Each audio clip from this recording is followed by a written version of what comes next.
আমরা উপরেই লিখেছি how to write a personal letter, অর্থাৎ ব্যক্তিগত চিঠি কিভাবে লিখতে হয় কিংবা তার নিয়মাবলী আমরা জানব। তো এটাকে যদি একটা খাতার পেজ ধরি, তাহলে এই খাতার পেজে বিভিন্ন দিকে পয়েন্ট আকারে বিভিন্ন পয়েন্ট লেখা রয়েছে। অর্থাৎ আমরা 1 নম্বরে পাচ্ছি সেন্ডার্স শর্ট অ্যাড্রেস, অর্থাৎ এগুলো হচ্ছে চিঠির একটা করে পার্ট। মোটামুটি 5টা কিংবা 6টা পার্ট রয়েছে একটা চিঠির। অর্থাৎ একটা পার্সোনাল লেটার লিখতে গেলে আমাদেরকে 5 থেকে 6টা পার্টসকে টাচ করে যেতে হবে। তো আমরা একটুখানি দেখে নেব। দেখো, নাম্বার 1-এ আমরা পাচ্ছি সেন্ডার্স শর্ট অ্যাড্রেস, অর্থাৎ প্রেরকের ঠিকানা।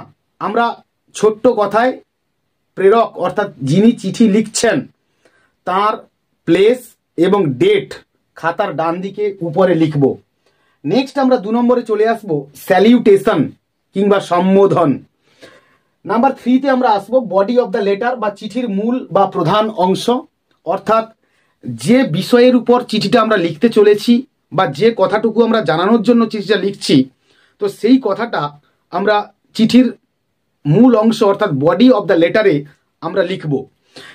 নাম্বার 4-এ আমরা চলে আসব সাবস্ক্রিপশন অর্থাৎ বশ্যতা স্বীকার।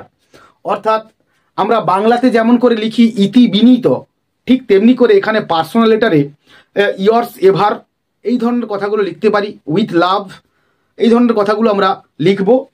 দিয়ে 5 নম্বরে আমরা আসবো সিগনেচার বা স্বাক্ষর লিখব এবং 6 নম্বরে আমরা আসবো রিসিভার্স ফুল অ্যাড্রেস অর্থাৎ প্রাপকের পুরো ঠিকানাটা আমরা লিখব। অর্থাৎ একটা চিঠি লিখতে গেলে সে